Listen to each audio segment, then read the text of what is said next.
Olha, a gente começa tratando desse tema falando dos brasileiros que estão voltando para o Brasil, porque a aeronave que está transportando 88 brasileiros que foram deportados dos Estados Unidos passou por problemas técnicos e deve ficar em Manaus, onde tinha parado para abastecer. A gente vai falar ao vivo agora com o nosso repórter em Belo Horizonte, o Tomás Albano, que traz agora as últimas informações. Oi, Tomás, boa noite.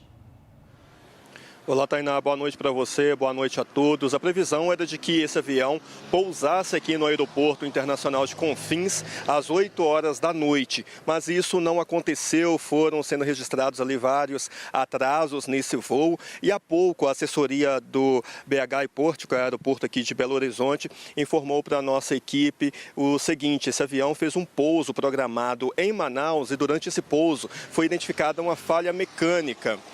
E depois dessa falha mecânica, inclusive, houve um princípio de tumulto e a tripulação decidiu por não dar continuidade no voo, pelo menos ao longo aí dessa noite, dessa madrugada. Nós estamos aqui acompanhando desde as 2 horas da tarde essa expectativa para a chegada desses 88 brasileiros que estão a bordo dessa aeronave, junto com funcionários da migração norte-americana e também seguranças, mas aí a expectativa para a chegada desse voo era às 8 da noite, essa expectativa aí acabou não acontecendo, né? Esse pouso aqui em Belo Horizonte. Não há ainda informações sobre quando o voo vai ser retomado de Manaus aqui para Belo Horizonte. Portanto, nós vamos continuar aqui acompanhando essa situação. Familiares estavam aqui esperando, alguns parentes também ficaram bastante frustrados com essa notícia de que o voo não vai chegar hoje, mas a orientação da administração aqui do aeroporto de Belo Horizonte é que todos aguardem, porque, como eu disse, né, a empresa, que é um voo privado, inclusive, a empresa optou, junto ali os comissários de bordo, toda a tripulação, por não dar continuidade nesse voo. Então, nós vamos continuar acompanhando aqui a chegada aí dessas pessoas que foram deportadas dos Estados Unidos, viu, Tainá? Obrigada, Tomás. Boa noite para você. Olha, o presidente Donald Trump está colocando em prática essa que é uma das principais promessas, essa que foi uma das principais promessas da sua campanha, com essa operação de deportação em massa dos imigrantes. Vamos dar uma olhada na reportagem da Mariana Janjacmo sobre esse primeiro movimento dessa política. Aviões militares estão sendo usados para deportar os imigrantes que estão no país sem documentação. No X, a porta-voz da Casa Branca, Caroline Leavitt, publicou uma foto que mostra pessoas algemadas e em fila para entrar em um dos aviões, com a legenda: o presidente Trump está mandando uma mensagem muito clara para o mundo todo. Se você entrar ilegalmente nos Estados Unidos, enfrentará consequências severas. Hay mucha migra y todos están cayendo. Não lhe recomendo cruzar porque aí um chingo de... Trump já tomou uma série de ações para cumprir a sua promessa de deportação em massa. O republicano fechou a fronteira para imigrantes irregulares, prometeu mandar mais tropas para a região, assinou um decreto permitindo a retirada imediata de pessoas vindas da fronteira e retomou as operações de busca por imigrantes em locais de trabalho, escolas e igrejas. Não há maneira legal até o momento. Sin embargo, pues ninguno de nosotros hemos perdido como la esperanza de que se consigan unas medidas legales para poder ingresar. Leavitt também anunciou que o governo Trump prendeu 538 imigrantes ilegais criminosos, incluindo um suspeito de terrorismo, 4 integrantes da facção venezuelana Tren de Aragua e vários condenados por crimes sexuais contra menores de idade. Já na política internacional, o mundo reagiu positivamente à sinalização da China sobre um novo acordo comercial com os Estados Unidos. Questionada sobre o desejo declarado por Trump de discutir o assunto, a porta-voz do Ministério do Exterior chinês, Mao Ning, respondeu positivamente. 中国从不刻意追求贸易顺差。尽管中美之间有分歧和摩擦，但是两国的共同利益和合作空间是巨大的，双方可以就此加强对话和协商。 A declaração fez o dólar desabar pelo mundo, chegando ao menor patamar em um mês na comparação com moedas de outros países. Eu começo com você, professor José Pimenta. É óbvio que havia uma expectativa, ninguém achou que o Trump estava brincando com as suas promessas de campanha, pelo contrário, mas ainda assim queria te ouvir sobre essa primeira semana.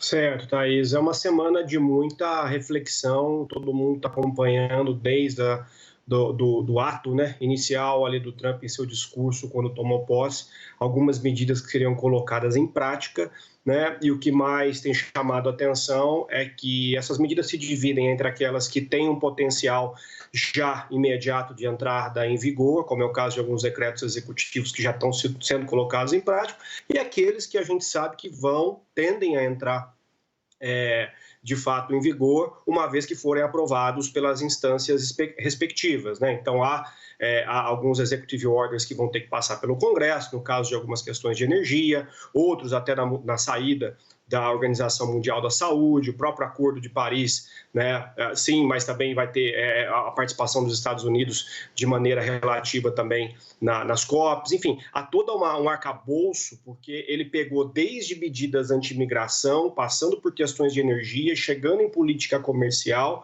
né? E atuando em medidas econômicas. Então, há um corolário aí grande, né? Um arcabouço grande de medidas, mas o que chama a atenção é que esse tipo de negociação forçada, de manipulação, né, muitas vezes dessa narrativa que o Trump faz, já tem dado resultado, uma vez que a China já anunciou aí a favor de pelo menos sentar à mesa de negociação para discutir política comercial.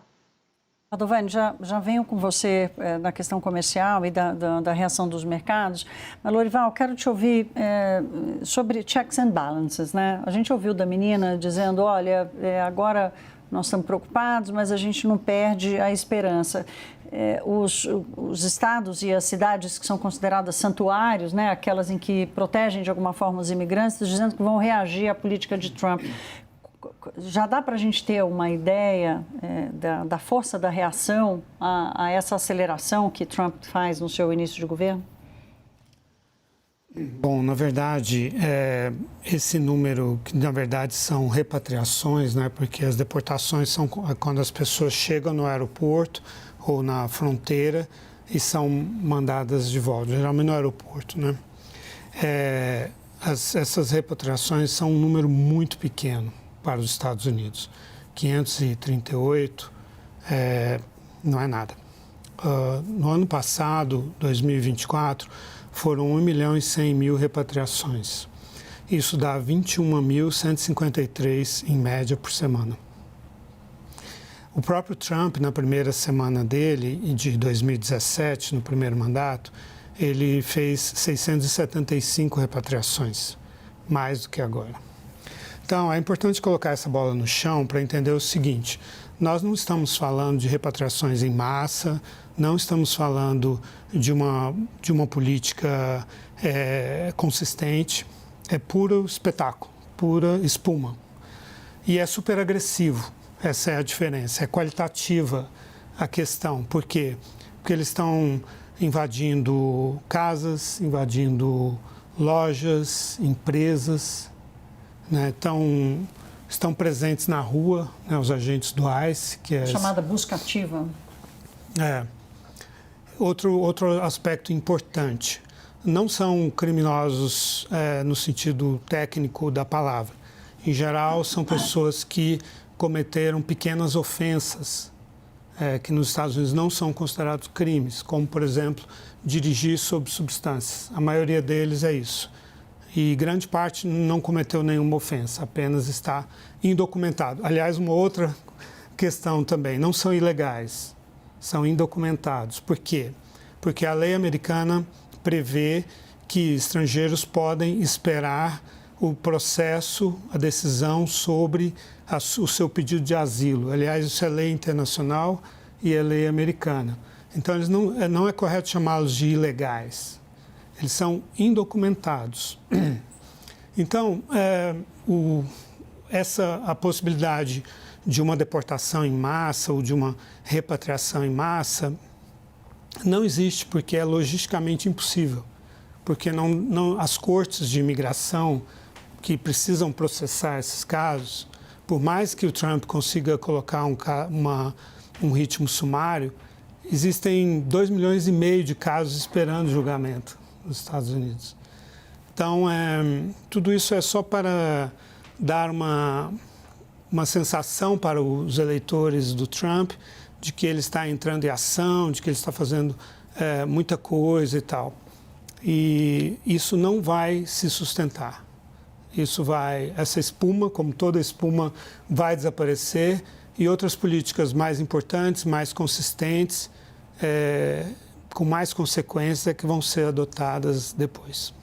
Já vou querer te ouvir sobre isso. Olha, a gente preparou umas artes aqui para dividir com vocês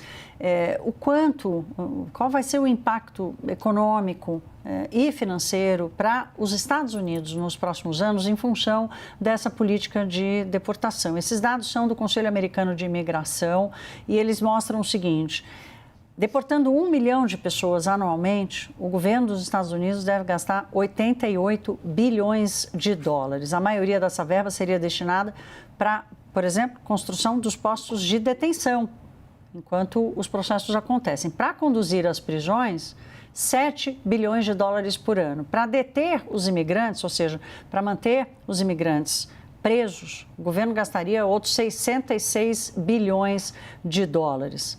A previsão é de que as medidas judiciais custem mais de 12 bilhões de dólares por ano. E a retirada, ou seja, o processo real mesmo de deportação ou repatriação, custariam outros mais de 2 bilhões de dólares. Na próxima tela, a gente acompanha os impactos na economia, também calculados pelo Instituto. O mercado de trabalho sofreria um baque forte, especialmente nas áreas da indústria, hotelaria e construção civil. Eles teriam ali baixas na mão de obra, que obrigaria, inclusive, uma certa reformulação nas suas linhas de produção. Os imigrantes seriam substituídos por americanos, que ganham mais na hora trabalhada, ou seja, isso tem um impacto direto no custo do trabalho e, portanto, na inflação. E, por último, uma revisão ali de uma queda no volume de arrecadação de impostos ao longo do ano. Aí, Padovani, eu passo para você pelo seguinte: a preocupação com o efeito inflacionário da política de Trump passa pela questão da imigração, também pela questão das tarifas. Aí já quero te ouvir sobre isso. O Lorival colocou a bola no chão de dizer calma que não é tudo isso. É essa visão também que está se tendo sobre as tarifas, mas ela é uma visão só porque está começando ou porque o mercado percebe que Trump vai ter mais barreiras do que avenidas para implementar a sua política? Olha, eu sou pessimista, eu acho que é só porque está começando. Todo mundo esperava que na segunda-feira já fossem anunciadas tarifas contra vários países, isso não aconteceu. Aí o mercado supõe que a administração será mais moderada. Mas não tenho nenhum motivo para a gente acreditar nisso. A primeira administração Trump foi uma administração marcada pela imprevisibilidade. Essa combinação de, mesmo que seja espuma, isso gera uma certa insegurança com relação ao fluxo migratório e a gente vai somar isso, expansão fiscal, fechamento das economias, uma política externa mais agressiva, isso tudo gera intranquilidade. Portanto, os mercados tendem a precificar não só mais inflação, mas o prêmio de risco nos mercados financeiros no mundo vai subir, portanto, a taxa de juros no mundo sobe. E sem contar o efeito que provavelmente vai acontecer, que é a expansão dos gastos militares no mundo todo, portanto, expansão fiscal, mais pressão inflacionária. Então, eu acho que assim, tem muita coisa para acontecer. A impressão que eu tenho é que o resultado vai ser juros mais altos por mais tempo fora do país, menos crescimento global e, portanto, menos fluxos capitais para os emergentes. Mas a primeira semana não teve grandes novidades, os mercados acalmaram, mas eu acho que a história ainda nem começou a acontecer. Professor José Pimenta, tem um outro elemento aí, engraçado pela coincidência, porque aqui no Brasil a gente também está falando sobre esse terceiro elemento, que é o Congresso Nacional. O Trump chegou com a maioria nas duas casas e há uma dúvida muito grande de quanto será a maioria efetiva dele, porque sabemos que há republicanos que não apoiam totalmente Trump. O que você está esperando? Thaís, quando a gente olha para a política interna dos Estados Unidos, ela é muito focada no nível regional. Cada deputado, cada senador obedece muito fortemente aquilo que a sua constituição ali fez para votar nesse deputado, né, ou nesse representante do Congresso. Então, ele é muito ligado à regionalização. É claro que, por ser do mesmo partido, há uma comunicação corrente entre presidentes, secretários e Congresso Nacional. Obviamente que vai existir. Mas, por exemplo, para dar um exemplo prático aqui, a própria questão da energia, né? Tudo isso que o Trump tem falado e tem já assinado alguns decretos executivos sobre aumento, né, do uso de combustíveis fósseis, diminuição dos subsídios implementados pelo Biden em relação a energias renováveis. Isso são ordens políticas, ordens executivas políticas. Se isso vai ser implementado na prática pelo setor privado e vai ter o apoio dos estados, é uma outra história. Né? Há toda uma relação aí, de fato, entre o que se fala e até o que se faz, em certa medida, para o que acontece na ponta. E tudo que o setor público desse estado, obviamente, olha, é incentivo, é investimento, é atrair investimento que já vinha sendo feito em relação a energias renováveis. Só para ficar num exemplo prático aqui. Mas, sim, há uma comunicação contínua, obviamente, há uma maioria, mas vai ser pautado ali ponto a ponto, que vai ser olhado com calma, né, especificamente, o que vai ser aprovado, o que vai ser ratificado da política do Trump e o que não vai nesses estados. Qual vai ser a régua da medida do Trump? A gente sabe que as redes sociais dele são uma régua importante. Hoje, por exemplo, ele fez um pronunciamento sobre a marcha pela vida e meio que indo contra, né, toda a pressão que ele sofreu pelo tema do aborto durante a campanha. Ele não tem mais pressão, ele pode dizer exatamente o que ele pensa né, ficou claro nesse pronunciamento. Como é que você acha que ele vai agir com essa régua de medida dele, até onde ele pode ir? Em qual área? Em todas as áreas? Em todas as áreas. Em todas as áreas. Porque, no final, ele está jogando tudo ao mesmo tempo, né? Ele está tratando de todos os temas ao mesmo tempo. Não, eu acho que ele vai agir com pragmatismo. Por exemplo, nesse âmbito da imigração, ele sabe que coibir a imigração, deportar milhões de pessoas, etc., causaria inflação. Ele não quer causar inflação. Então, ele não vai fazer isso como não fez no primeiro mandato. Ele também assumiu em 2017, prometendo repatriar milhões de pessoas. E repatriou bem menos do que o Barack Obama. Barack Obama era 712 mil em 2011, 647 mil em 2012, 612 mil em 2013 e assim por diante. Trump era 438 mil, 387 mil, entendeu? Ele é diferente o que ele fala do que ele faz. E isso também em relação às tarifas. Quer dizer, ele assume, isso está nos livros dele, inclusive, isso é o método dele.